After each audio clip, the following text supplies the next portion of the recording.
Todavía no se sabe cuánto tiempo te van a dar de descanso médico en sí, porque más o menos se demora como 6 meses en poder hacer un tratamiento a un trabajador con síndrome de Vera detectado. Entonces no es barato para las organizaciones. Aquí tengo un pequeño extracto de una carta de una colaboradora a su jefe que se hizo viral en las redes sociales hace un año más o menos, creo, si no me equivoco. Esta trabajadora le deja un correo a su jefe diciéndole, se llama Madeleine, y le pone, voy a tomarme hoy y mañana libres para concentrarme en mi salud mental. Espero volver la semana siguiente revitalizada y al 100%. El jefe, en vez de molestarse, como suele pasar, él le responde la carta y le hace entender de que él comprende esa situación, ¿no? Le pone, solo quería agradecerte que me envíes correos como este. Cada vez que lo haces, lo utilizo como un recordatorio de la importancia que tiene tomarse 2 días libres por temas de salud mental. No puedo creer que esto sea la práctica habitual, que esto no sea la práctica habitual en otras organizaciones, ¿no? Él entiende lo importante que es preservar la salud mental de sus colaboradores, porque con eso los colaboradores son más eficientes en su trabajo cuando se sienten comprendidos. Entonces aquí podemos ver una muestra de que existen jefes, que existen líderes que pueden comprender la situación por la que se atraviesan los colaboradores, en especial lo que es la salud mental. Acá es la carta real que recibe. Y bueno, esta es una pequeña línea, como si fuera una línea del tiempo, pero donde te dice, ponemos estrés, genera más estrés, ese más estrés, mucho estrés, y luego demasiado estrés, y ese demasiado estrés origina el burnout. El estrés en sí viene a ser el hermanito pequeño e inocente del síndrome de Verón. Cuando decimos el hermano pequeño e inocente, lo decimos entre comillas, porque él actúa como el hermano inocente, el pequeño que no hace nada. Y cuando tú no lo identificas a tiempo, te muestra esta línea que el estrés mal canalizado, mal trabajado dentro de las organizaciones, va a generar un mayor estrés, ese mayor estrés va a seguir creciendo en mucho estrés y así sucesivamente hasta desembocar en el temible síndrome de burnout. Acá tenemos un comparativo entre el estrés y el burnout. Como pueden ver, el estrés te dice, nos implicamos demasiado, cuando es estrés nos implicamos demasiado. Cuando es burnout no tenemos ninguna o una implicación mucho menor. En el estrés sufrimos las emociones con mayor intensidad, pero el burnout en cambio te dice experimentamos una disminución al contrario de emociones. Provoca hiperactividad el estrés, mientras que el burnout provoca un sentimiento de abandono, abandono de tareas, abandono de responsabilidades. El estrés te genera menos energía y el burnout tenemos menos motivación, menos esperanza de lograr cosas dentro de la organización. En el estrés nos puede conducir a la ansiedad y el burnout puede conducirnos a la depresión. Y justamente esa palabrita depresión que tanto se repite es a la que debemos de prestar mucha atención con nuestros colaboradores. El estrés laboral como factor de riesgo es imprescindible. Es un factor de riesgo de suicidio. Sí, es verdad, el estrés laboral como factor de riesgo de suicidio es temible. ¿Y por qué? Muchos dirán, ¿en verdad? ¿Se puede? ¿Podemos llegar a tener un suicidio por burnout? ¿Se dará? Bueno, cuando no identificas bien un burnout, mira, has dejado crecer el estrés de a pocos hasta que llegue a burnout. Y recién cuando desemboca en burnout te das cuenta en la organización que ya tienes un grave problema, pues ahí no termina todo. Ese problema mal controlado, si no controlas a tiempo el burnout que ya está dentro de tu organización, puede generar todavía a karoshi.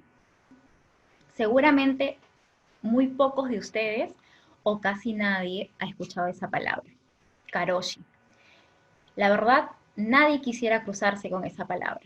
Es una palabra japonesa. Karoshi es el estrés laboral. No solo es un factor de riesgo de enfermedad física y o psíquica, sino que constituye un factor de riesgo de suicidio del trabajador. Karoshi en específico es la muerte por exceso laboral. Eso es karoshi. Es una palabra japonesa porque nació en Japón, se diagnosticó en Japón, se hizo popular para el mundo entero, o entre comillas popular porque es muy poco conocido. Y bueno, karoshi, como se dice, es un término acuñado en Japón para designar la muerte por exceso de trabajo en entornos laborales, que se caracteriza por un alto grado de demanda laboral, un bajo grado de apoyo social y niveles variables en el grado de control del trabajo. La muerte se produce generalmente, karoshi se produce por hemorragia cerebral, infarto cerebral o un infarto de miocardio. Por ese tipo de enfermedades es que se producen las muertes por karoshi. Entonces, hay que tener mucho cuidado, no controlar un estrés, que todos podemos tener estrés. Lo que no debemos de hacer es de que ese estrés desemboque poco a poco en un síndrome de Brown y este desencadene uno mayor, que es karoshi, que ya vendría a ser una muerte, como les digo, por exceso laboral. Para los que no lo conocían, existe, se da, Japón reporta miles de muertes al año, y no solo Japón. Acá tenemos su amiga, bueno, acá primero voy a terminar con esto. Estados Unidos reporta más o menos unas 120.000 muertes al año por exceso laboral. Estamos hablando de karoshi, exceso laboral. 120.000 muertes al año. China reporta unos 1.600 muertes al día por exceso laboral. Aunque parezca increíble, la gente muere por exceso de trabajo. Y es por los altos estándares de vida que ellos quieren tener. Y en el caso de Japón también, la mala legislación laboral que tienen.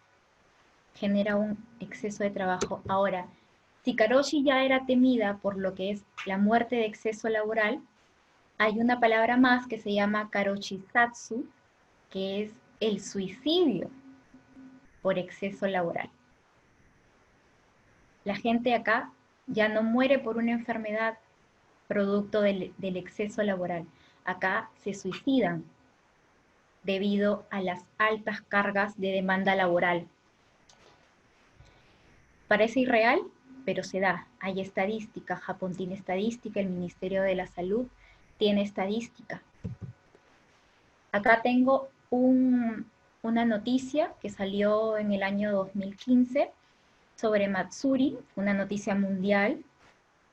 La Matsuri trabajaba para una empresa de publicidad muy grande en Japón que se llama Dentsu. Ella tenía 24 años y trabajaba 20 horas al día para esa empresa. Antes de morir, semanas antes, ella escribe en el Twitter: estoy física y mentalmente destrozada. Escribió y se tiró del balcón. Ella se tira del balcón y se suicida. Existe una compensación económica si tú mueres allá en Japón por causa de karoshi o karoshiyatsu, pero tienen que demostrarlo. ¿Cómo lo demuestran? Tienen que haber trabajado más de 100 horas extras al mes antes de su muerte o 80 horas dentro de los 2 meses anteriores a su muerte. 80 horas extras estoy hablando. Los japoneses suelen trabajar 60 horas a la semana. Sobre eso trabajan un promedio de 100 horas extra al mes. Y muchos de ellos no están contabilizados. Muchos de ellos tienen 2 libros donde hacen sus registros de trabajo. Uno es con la hora de ingreso real y otra con una ficticia.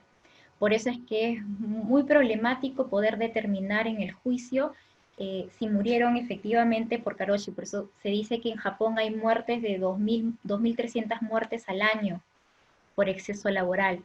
Pero esa estadística no es del todo cierta porque se dice que se maneja una estadística verdadera que es de 10.000 muertes, ¿no? Sino que, como les digo, las empresas tienen 2 libros en muchos de sus casos donde los mismos trabajadores han dado fe de ello, que se escribe la entrada verdadera y la salida falsa, ¿no? Para que no se contabilice esas horas porque el pago de compensación en el Estado, si tú mueres por exceso laboral, es de $20.000. El Estado te paga una compensación de $20.000, pero la empresa privada te paga hasta $1.600.000 si es que se comprueba que has muerto por exceso laboral.